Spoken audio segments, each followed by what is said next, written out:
चलिए आज हम बात करते हैं टाइप्स ऑफ सेट्स के बारे में। सेट्स कितने प्रकार के होते हैं। वैसे तो मैंने साइड में यहाँ लिख दिया सेट के, यहाँ पर मैंने साइड में यहाँ टाइप्स लिख दिए हैं, जिसमें से पहला टाइप आपका होता है सिंगलटन सेट, दूसरा टाइप होता है फाइनाइट सेट, तीसरा सेट होता है इनफाइनाइट सेट, चौथा सेट होता है इक्वल सेट, पाँचवा एम्प्टी, छठा अनइक्वल सेट और सातवां अनइक्विवेलेंट सेट एंड आठवां होता है आपका यूनिवर्सल सेट। अब मैं इन आठों के 8 सेट जो हैं इनका मैं डिफ़ाइन करता हूँ कि कैसे इनको क्या ऐसा क्यों बोला जाता है, सिंगलटन सेट क्यों बोला जाता है, फाइनाइट सेट क्यों बोला जाता है। तो हर एक के बारे में डिटेल में थोड़ा सा पढ़ने की कोशिश करते हैं, जिसमें से मैं आपको पहला बता रहा हूँ। आपका कौन सा जो आपका जो पहला सेट का टाइप है वो सिंगलटन सेट है, सिंगलटन सेट। अब सिंगलटन सेट का मीनिंग अगर मैं बताऊं तो सिंगलटन सेट क्या होता है, ये पहले मैं इसकी डेफिनेशन लिख देता हूं ताकि आपको समझ आ जाए, फिर इसका एक एग्जांपल लिख देंगे। आज जो होता है हमारा a singleton set contain a single element. कहने का मतलब ये है कि सिंगलटन सेट, देखो डेफिनेशन से यहाँ समझ आ रहा है आपको कि जो सिंगलटन सेट होते हैं वो उस सिर्फ कितने एलिमेंट कंटेन करते हैं, सिर्फ एक सिंगल एलिमेंट कंटेन करते हैं। सच एज एग्जांपल, जैसे मैंने एक एग्जांपल में मैंने बोला कि आपको एक सेट बनाना है कि आपके बैग में एक बॉल है, तो आपके बैग में एक बॉल है, आपको इसका एक सेट बनाना है। तो मैं इसको बोलूँगा कि जो मेरा सेट ए है, यानी जो मेरा बैग में जो बॉल है सेट ए है, उसमें केवल एक बॉल है। तो ये जो मैंने बनाया है सिर्फ इसमें सिंगल एलिमेंट रिप्रेजेंट करा है कि मेरे बैग में एक बॉल है, तो एक बॉल का सेट का सिंगलटन सेट को कुछ इस तरीके से रिप्रेजेंट करते हैं, ठीक है, जिसमें केवल एक एलिमेंट होता है। सिंगलटन सेट का मीनिंग ही क्या होता है, सिंगल, यानी केवल आपके सेट में एक सिंगल एलिमेंट होगा, ये आपका सिंगलटन सेट का मीनिंग है।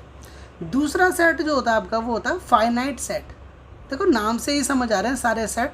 फाइनाइट सेट क्या होते हैं, फाइनाइट सेट ये वो सेट होते हैं जिसमें आपके जो नंबर्स होते हैं वो डेफिनेट होते हैं। मतलब कहने का मतलब ये है, आपको एक सेट मैं ए बना के दिखा रहा हूँ। जैसे सेट ए बनाया मैंने 2 4 6 8, यहाँ पर मैंने एक सेट बनाया, तो आप इसमें देख सकते हैं आपके इस सेट में कुछ लिमिटेड एलिमेंट है। लिमिटेड एलिमेंट यानी कुछ ही एलिमेंट है। तो इस तरह के सेट जिसमें लिमिटेड एलिमेंट होते हैं उस तरह के सेट को हम फाइनाइट सेट बोलते हैं।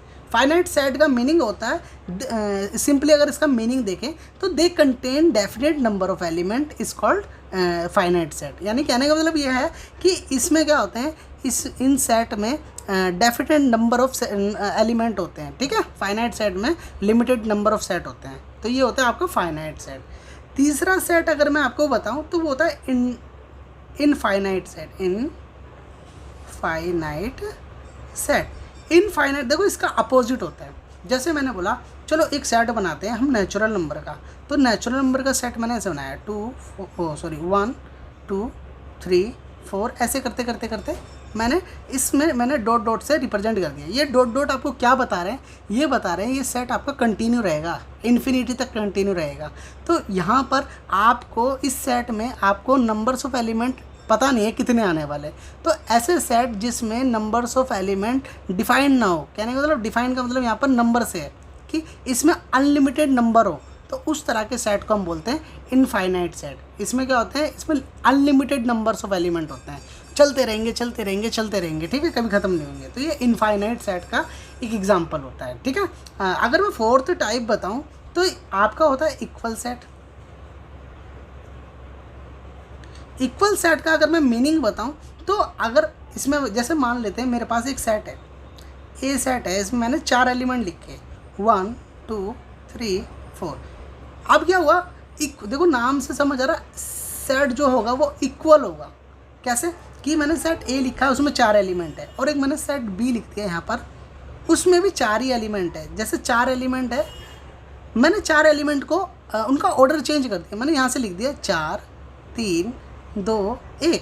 आप यहाँ पर नोटिस कर पा रहे हैं कि सेट ए में 4 एलिमेंट है जो कि 1 से स्टार्ट हो रहे हैं, 1 2 3 4। यही सेम एलिमेंट दूसरे वाले सेट में भी प्रेजेंट है, ठीक है। तो उसमें बट क्या है, यहाँ पर ऑर्डर चेंज हो गया है। तो कहने का मतलब है इक्वल सेट वो सेट होते हैं जब आपके as it is same element equal elements जो होते हैं वो दूसरे वाले सेट में अगर प्रेजेंट हो, उस तरह के सेट को हम बोलते हैं इक्वल सेट। ठीक है, ठीक है। ऑर्डर इसमें मैटर नहीं करता, आप ऑर्डर को चेंज कर सकते हैं। मैं इसे ऐसे भी लिख सकता था, 3 4 2 1 ऐसे भी लिख सकता था। ठीक है, तो यहाँ पर ऑर्डर मैटर नहीं करते हैं। तो इन तरह के सेट को हम बोलते हैं इक्वल सेट। ठीक है, इसमें नंबर्स ऑफ एलिमेंट भी इक्वल होंगे और वो जो एलिमेंट है वो भी इक्वल होंगे, एलिमेंट जो नंबर्स हैं वो भी इक्वल होंगे। तो इन तरह के सेट को बोलते हैं हम इक्वल सेट बोलते हैं। पांचवा टाइप अगर मैं आपको बताऊं तो पांचवा टाइप जो होता है आपका वो एम्प्टी सेट होता है।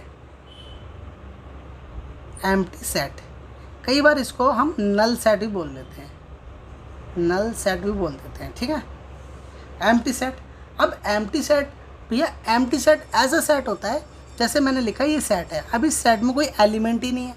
ऐसा सेट जिसमें कोई एलिमेंट ही ना हो, ऐसा सेट जिसमें कोई एलिमेंट ही ना हो, उस तरह के सेट को हम आपको ये एम्प्टी सेट बोलते हैं। ठीक है, और इसको कुछ इस तरीके से रिप्रेजेंट किया जाता है, या हम इसको इस तरह से भी रिप्रेजेंट कर सकते हैं कि ये 5 जो रिप्रेजेंट कर रहा है ये बता रहा है कि इस वाले सेट में एक भी एलिमेंट नहीं है। तो इन तरह के सेट को हम एम्प्टी सेट बोल देते हैं। ठीक है, अब मैं छठा टाइप आपको जो बताने जा रहा हूँ वो होता है अनइक्वल सेट। Unequal set. अब अनइक्वल सेट क्या होते हैं? अनइक्वल सेट में जैसे मैंने एक सेट ए का एग्जांपल लिखा, 1 2 3 4, और सेट बी का एग्जांपल लिखा 1 3 4 5। मैंने कुछ इस तरीके से सेट लिखा, तो मैं यहाँ देख पा रहा हूँ कि इसका एक एलिमेंट यहाँ पर, इसका जो एलिमेंट 2 है वो इस वाले सेट में नहीं मतलब यहाँ पर शो नहीं हो रहा है। तो कहने का मतलब यहाँ पर है कि इसके देखो इसमें 4 एलिमेंट है, इसमें भी 4 एलिमेंट है, लेकिन इसका एक एलिमेंट यहाँ पर कॉमन नहीं आ रहा है, यहाँ पर कोई एलिमेंट कॉमन नहीं है इसमें। ठीक है, तो कहने का मतलब है ऐसा सेट जिसमें कोई भी एक एलिमेंट दूसरे एलिमेंट में दूसरे सेट में अगर मिस हो गया हो या ना रिप्रेजेंट हो रहा हो, तो उस तरह के सेट को बोलते हैं हम अनइक्वल सेट। इसको हम कुछ इस तरीके से रिप्रेजेंट करते हैं। ठीक है, यहाँ पर set A set B unequal रहता है। ठीक है, कोई भी एक एलिमेंट इसमें अनकॉमन रहेगा।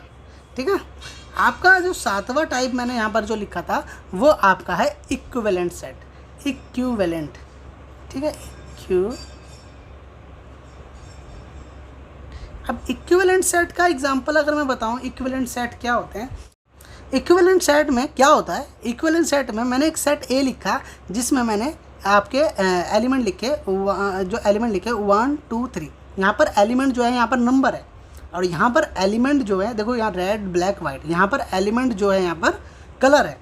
तो कहने का मतलब यहाँ पर ये है कि आपको 2 सेट दे रखे हैं, उसमें नंबर ऑफ एलिमेंट तो सेम है, नंबर ऑफ एलिमेंट सेम है, यहाँ पर भी क्वांटिटी 3 है, यहाँ पर भी क्वांटिटी 3 है, लेकिन यहाँ एलिमेंट डिफरेंट है।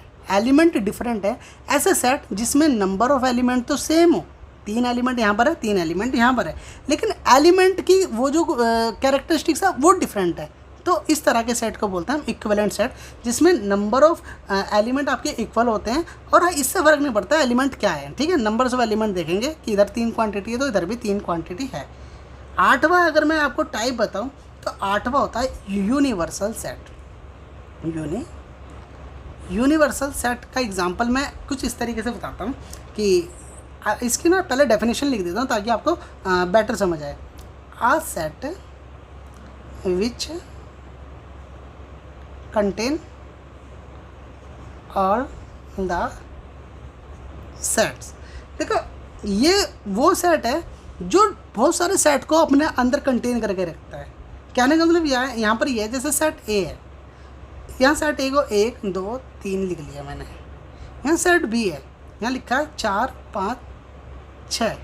अगर मुझे यहाँ पर क्या है कि अगर मुझे यूनिवर्सल सेट बनाना है तो मैंने क्या करा, यूनिवर्सल सेट को ऐसे यू से रिप्रेजेंट किया जाता है।